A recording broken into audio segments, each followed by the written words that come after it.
episode ini memang kami sengaja untuk mengajak kawan media untuk turut memikirkan ya. Di FC ini kita sudah mengalami 2 kali menang, posisi sekarang 36, sisa pertandingan masih 3. Dan 3 ini pun dalam dekat mungkin lusa tanggal 17 ya, dengan Tira, kemudian lawan Persija maupun Arema sisanya. Jadi mitra kukar ya, masih 4 lagi ya. Dengan bonus hari ini, saya kira kami tim SAR komitmen bahwasanya kami juga bergerak untuk sesuai tugas kami tim SAR menjaga posisi di FC ini jangan degradasi.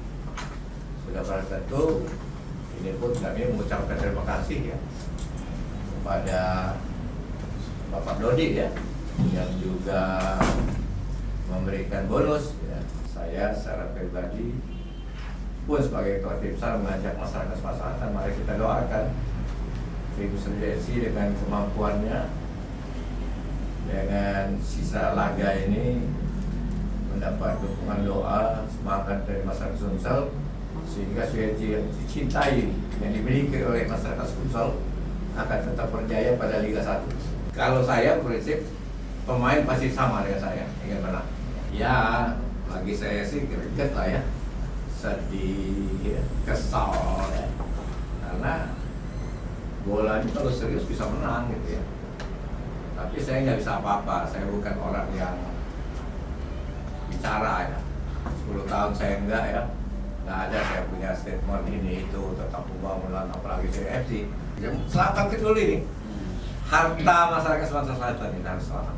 Bukan harta PT SOM, bukan hartanya SAR, bukan hartanya gubernur, ini punya Sumsel, masyarakat Sumsel. Ajaklah, teriakan, ajak masyarakat Selatan, lusa tanggal 17 Sri Esti ketemu dengan Pestira. Mudah-mudahan kita menang. Mohon doanya, oke?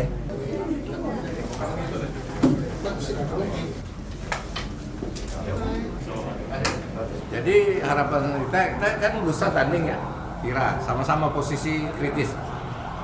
Harapannya menang. Doa masyarakat Sumsel pasti benar. Doanya itu ingin menang. 3 lagi kita akan ketemu dengan Mitra Kukar, Persija dan Arema. Kita harapkan di 3 ini 2 kali menang atau 1 kali menang, 1 kali draw. Saya kira insya Allah. Ya karena 1 kali di kandang ya. Kita lawan Mitra Kukar. Ya, upayanya ada bonus atau seperti apa Pak? Oh tetap bonus. Itu permainan ini dari zaman kapanpun pemain itu mempunyai semangat yang ini kan kalau kita beri perhatian. Bonus tidak material saja tetapi juga pendekatan pribadi yang harus kita lakukan. Seperti penyerang mungkin manajemen akan membisikkan ya selamat harus mencetak gol harus bagaimana gitu. Saya kira usaha-usaha teknis non teknis harus dilakukan. Doa yang penting usaha ada, doa kalau nggak ada ya itu doa ini kekuatan apapun Allah berkehendak ya jadi sih tetap pada Liga 1.